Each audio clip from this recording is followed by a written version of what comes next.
Beetroot indicator తయారు చేద్దాం. మీకు కొన్ని యాసిడ్స్ బేసెస్ ఇవ్వబడ్డాయి. యాసిడ్స్ తో మరియు బేసెస్ తో ఈ బీట్రూట్ ఇండికేటర్ ఏ విధంగా కలర్ చేంజ్ చేస్తుందో మీరు ఈ యాక్టివిటీ చేయాలి.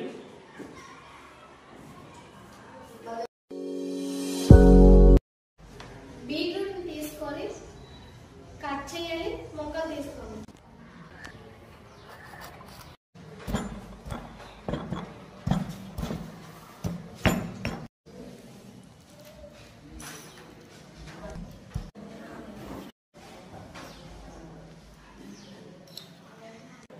బీట్రూట్ ఇండికేటర్ తయారైంది.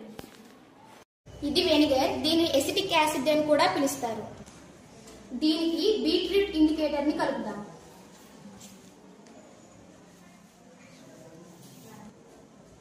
కలర్ ని అబ్జర్వ్ చేయండి. ఇప్పుడు లెమన్ జ్యూస్ ని తయారు చేద్దాం.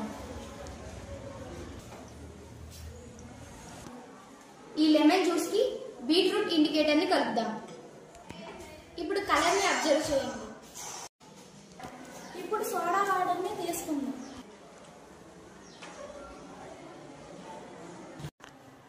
ఈ సోడా వాటర్ ని బీట్రూట్ ఇండికేటర్ తో టెస్ట్ చేద్దాం. కలర్ అబ్జర్వ్ చేయండి. ఇప్పుడు కొంచెం బేకింగ్ సోడా ద్రావణాన్ని తయారు చేద్దాం.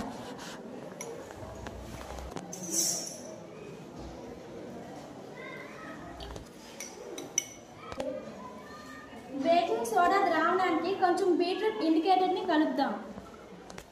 కలర్ అబ్జర్వ్ చేయండి. ఇప్పుడు వాషింగ్ సోడా ద్రావణాన్ని తయారు చేద్దాం.